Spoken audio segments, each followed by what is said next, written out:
One, a young athlete shot dead just for fun. And most recently, a World War II veteran brutally beaten to death for no reason as well. That's right, Ainsley. Just two of many senseless acts of violence we've seen in recent months. What is happening to the culture of our youth in America?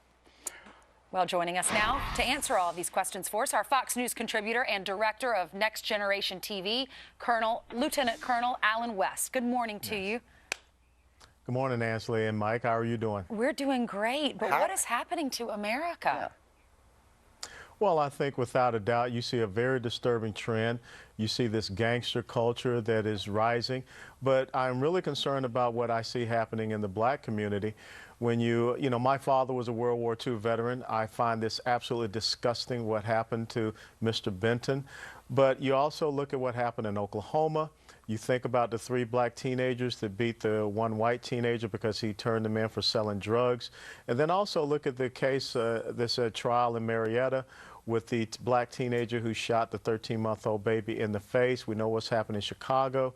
This is leading, you know, right back to what really is the disease, a breakdown of the family. When you have 72% of black children born out of wedlock, this is what the end result is. The failing education systems in the inner city.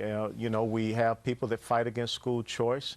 And it's very disturbing. And I think that on this 50th anniversary of Dr. King's I Have a Dream speech, I want to see how many people are talking about and addressing these issues, or is it just going to be empty platitudes and soaring rhetoric today in Washington, D.C.?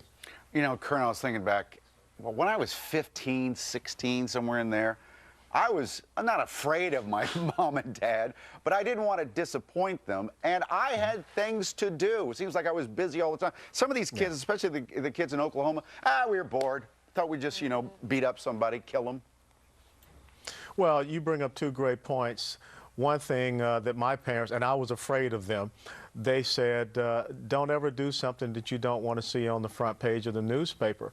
And then also they said you will be known by the company that you keep.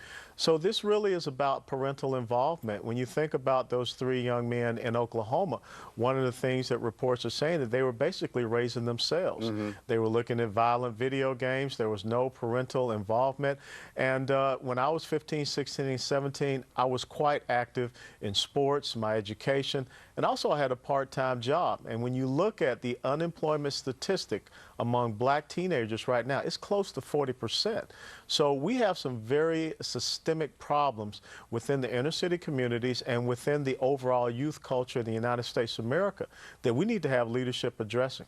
Colonel West, a lot of people recently I've heard say that we need more faith, we need more church. We're celebrating the 50th anniversary of Dr. Martin Luther King Jr. with his speech, I Have a Dream speech in Washington. What would he say? He was a reverend. What would he say now if he were still alive? Well, that's very personal to me because I was born and raised in the same neighborhood as Dr. King. My elementary school was right across the street from Ebenezer Baptist Church. And I can tell you, if you went from Boulevard and Auburn Avenue cross section all the way down to Boulevard where my church, Fort Street United Methodist Church, was, on Sunday mornings you saw kids going to church, participating in Sunday school. We had youth basketball programs. We had youth baseball programs. You know, we had things that were positive in nature to offer to children so that we did not get involved in the negative. And I think that faith is a very important part of this, and the church is very important. And Dr. King would be absolutely appalled at what he sees happening in the inner city neighborhood that I grew up in, that he grew up in, and all across the United States of America. This is not the fulfillment of his dream, and I hope someone addresses that today. You know, what kind of worries me, Colonel, is how do you fix it? Well, first and foremost, you have to admit that there is a problem. If you continue to have faux leaders within the black community that are cherry-picking certain cases only for their political gravitas and their relevance, then you're never going to get to the bottom line of what is occurring. So we have to admit there's a problem. We have to do something about turning around this abhorrible status of the black family and the inner city family. We have to do something about education. You know, I'm going to call him out. President Obama, one of the first things he did was cancel the school voucher program in Washington, D.C. That's horrible, and I can't understand why he did that.